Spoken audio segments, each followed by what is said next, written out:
नमस्कार, स्वागत है आपका हमारे चैनल में। मैं रानी गुप्ता आपके साथ। बड़ी खबर सामने आ रही है। आपको बता दें कि अडानी ग्रुप्स के जो शेयर हैं लगातार गिरते हुए नजर आ रहे हैं और ये सिर्फ हो रहा है हिडनबर्ग रिसर्च ने जो रिपोर्ट पब्लिश की है और जो आरोप अडानी ग्रुप्स में लगाए हैं उनकी वजह से। अब इन चीजों को लेकर के विपक्षी पार्टी जो है वो भी आरोप लगाते हुए नजर आ रही है अडानी ग्रुप पर और सवाल उठाते हुए भी नजर आ रही है। दरअसल देखने को मिल रहा है कि जहां कांग्रेस से लेकर के रवीश कुमार तक ने आरोप लगाए हैं और तंज कसा है, तो वहीं अब आम आदमी पार्टी के नेता संजय सिंह ने तो गौतम अडानी को नया हर्षद मेहता करार दे दिया है। बता दें कि आप नेता संजय सिंह ने ट्वीट कर लिखा, अडानी भारत के नए हर्षद मेहता हैं जो मोदी जी के करीबी हैं। इन्होंने अपनी संपत्ति को फ्रॉड करके ओवर वैल्यू दिखाया और भारत की बैंकों से 2.5 लाख करोड़ का कर्ज ले लिया।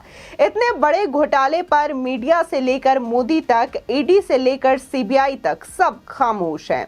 बता दें कि जिस तरीके से इन्होंने ट्वीट किया है तो इसके ट्वीट को लेकर के तमाम लोग संजय सिंह पर ही सवाल उठाते हुए नजर आ रहे हैं और लोगों का कहना है कि स्कैम और कर्ज दोनों ही अलग अलग चीजें हैं और दोनों में बड़ा फर्क है। साथ ही जो कांग्रेस के नेता हैं जयराम रमेश, उन्होंने भी कहा है कि हम अडानी समूह और वर्तमान सरकार के बीच घनिष्ठ संबंध को पूरी तरीके से समझते हैं, मगर एक जिम्मेदार विपक्षी पार्टी के रूप में कांग्रेस पर यह निर्भर है कि वो व्यापक जनहित के लिए सेबी और आरबीआई से वित्तीय प्रणाली के प्रबंधक के रूप में अपनी भूमिका निभाने और इन आरोपों की जांच करने का आग्रह करे। जयराम रमेश ने कहा कि मोदी सरकार सेंसरशिप लागू करने की कोशिश कर सकती है, मगर भारतीय व्यवसायों और वित्तीय बाजारों के वैश्वीकरण के युग में क्या हिडनबर्ग प्रकार की रिपोर्ट को आसानी से दुर्भावनापूर्ण करार देकर खारिज कर दिया जा सकता है, जो कॉरपोरेट कुशासन पर ध्यान केंद्रित करती है। बता दें कि हिडनबर्ग की रिपोर्ट को लेकर के अडानी समूह की ओर से इसे पूरी तरीके से खारिज कर दिया गया है जो आरोप लगाए गए हैं। साथ ही अडानी ग्रुप ने कानूनी कार्रवाई का भी हवाला दिया है। वहीं हिडनबर्ग रिसर्च ने आरोप ये लगाया है कि अडानी समूह स्टॉक हेरफेर और लेखा धोखाधड़ी में लगा हुआ था। बताते चले कि हिडनबर्ग एक्टिविस्ट शॉर्ट सेलिंग विशेषज्ञता रखने वाली अमेरिका की निवेश रिसर्च फर्म है। फर्म में कहा गया है कि उसकी 2 साल की जांच से पता चलता है कि 17.8 ट्रिलियन रुपए का भारतीय समूह अडानी दशकों से एक स्टॉक हेरफेर और लेखा धोखाधड़ी योजना में लगा हुआ है। बता दें कि वहीं अडानी ग्रुप ने इन आरोपों को खारिज कर दिया है और उनका कहना है कि दुर्भावनापूर्ण, निराधार, एक तरफा बताया और कहा कि उनके शेयरों की बिक्री को बर्बाद करने के दुर्भावनापूर्ण तरीके से ये आरोप लगाए गए हैं। अडानी ग्रुप ने यह भी कहा है कि तथ्यात्मक मैट्रिक्स हासिल करने के लिए उनसे संपर्क करने की कोई कोशिश नहीं की गई है। इसके बिना ही सामने आई हिडनबर्ग फर्म की रिपोर्ट स्तब्ध करने वाली है।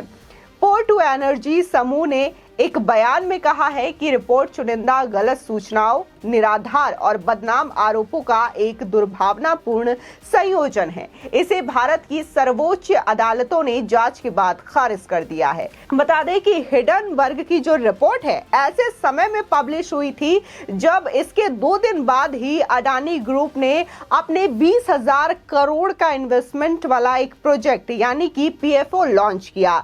ऐसे में सवाल उठना लाजमी है कि हिडनबर्ग ने अपनी रिपोर्ट ऐसे समय में जारी की जब अडानी ने इतने बड़े प्रोजेक्ट को लॉन्च किया है। ऐसे समय में हिडनबर्ग की ये रिपोर्ट आना, इसको लेकर के जो विशेषज्ञ हैं वो हिडनबर्ग के इरादों पर सवाल उठा रहे हैं। हिडनबर्ग पर सवाल उठाना इसलिए भी जायज दिखाई दे रहा है क्योंकि ये कंपनी शॉर्ट सेलिंग का कारोबार करती है। हिडनबर्ग पर आरोप लगते हैं कि रिसर्च फर्म के नाम पर कंपनियों की रिपोर्ट जारी करती है और इसमें वो कंपनियों की वित्तीय स्थिति का विवरण देती है। इसके कारण जब कंपनी के शेयर लुढ़कने लगते हैं तो वो मुनाफा कमाती है। ट्रेडेड डेरिवेटिव इंस्ट्रूमेंट्स के जरिए अडानी ग्रुप की कंपनियों में शॉर्ट पोजीशन रखेगी। बता दें कि नॉर्थन एडर्सन उर्फ नेट एडरसन ने साल 2017 में फॉरेंसिक वित्तीय शोध फर्म के रूप में हिडनबर्ग रिसर्च की स्थापना की थी। ये इक्विटी, क्रेडिट और डेरिवेटिव का विश्लेषण करती है। हिडनबर्ग का कहना है कि वो वित्तीय अनियमितता, कुप्रबंधन, हेरफेर, अघोषित लेन देन आदि जैसे मानव निर्मित आपदाओं की तलाश करती है और इसको देखकर कंपनी अपनी पूंजी लगाती है। आपको बता दें कि कुछ साल पहले ही हिडनबर्ग रिसर्च ने बॉलीवुड की media production company Eros international पर भी वित्तीय स्थिति को लेकर के झूठ बोलने का आरोप लगाया था। इसके बाद कंपनी के शेयर में भारी गिरावट दर्ज की गई थी और इसके बाद इरोज इस रिपोर्ट को लेकर हिडनबर्ग पर मानहानि का आरोप तक लगाया गया था। जहां देखने को मिल रहा है कि जिस तरीके से अडानी ग्रुप को लेकर के अब रिपोर्ट पब्लिश की गई है, तो इसी तरीके के रिपोर्ट ही हिडनबर्ग ने इलेक्ट्रिक वाहन कंपनी निकोला को भी अपना निशाना बनाया था। हिडनबर्ग पर आरोप लगा है कि उसने दर्जनों झूठ को इस जटिलता के साथ पेश किया है कि कंपनी के शेयर 80% तक टूट गए।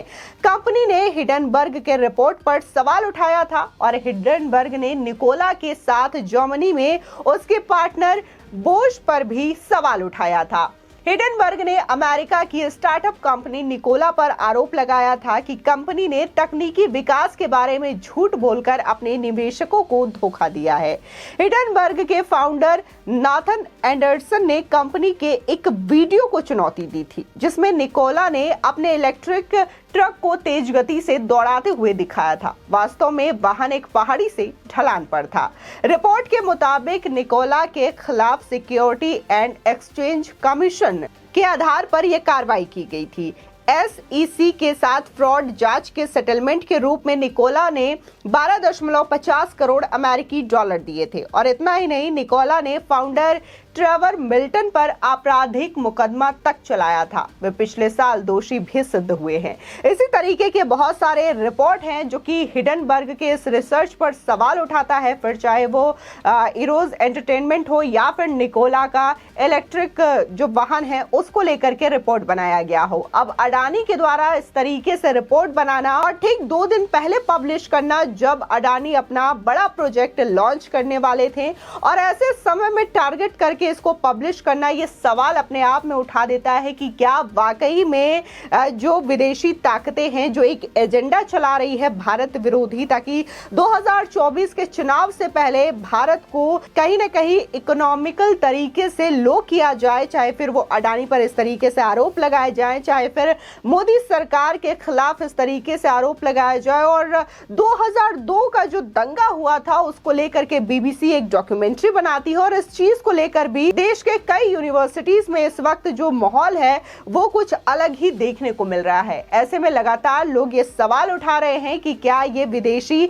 एजेंडों द्वारा किया गया काम है जो कि इस तरीके से कर रही है देश की एकता और अखंडता पर बड़ा प्रहार हो, क्योंकि इससे पहले भी देखने को मिला है कि BBC की डॉक्यूमेंट्री को लेकर के तमाम जो पार्टियां हैं आमने सामने नजर आई थी और अब इसके बाद तमाम यूनिवर्सिटीज में इस तरीके की चीजें चल रही हैं जिसमें जो स्टूडेंट है वो प्रोटेस्ट करते हुए नजर आ रहे हैं, अपने प्रशासन के खिलाफ जाते हुए नजर आ रहे हैं, धरना देते हुए नजर आ रहे हैं। आपको बता दें, देखने को मिला था कि लगातार अडानी ग्रुप जिस तरीके से काम कर रहा था तो ये विश्व के अरबपतियों के लिस्ट में तीसरे कैटेगरी में आ गया था, लेकिन इसके बावजूद जिस तरीके से आरोप लगे उसके बाद से लगातार इनके शेयर्स गिरते जा रहे हैं और अब इनका जो पायदान है वो 7वें पोजीशन पे पहुंच चुका है। ऐसे में यह बड़ा सवाल अपने आप में खड़ा होता है कि क्या एशिया के सबसे अमीर व्यक्ति को, जो अरबपतियों की ये लिस्ट थी उसमें भारत का एक व्यक्ति तीसरे स्थान पर आ रहा था, जिसकी वजह से ये चीजें लोगों को रास नहीं आई और उनके खिलाफ एक विरोध में ये एजेंडा चलाया गया। फिलहाल इस खबर को लेकर के आपकी क्या राय है हमारे कमेंट सेक्शन में जरूर बताएं। आगे की और भी अपडेट के लिए चैनल को सब्सक्राइब करना ना भूलें।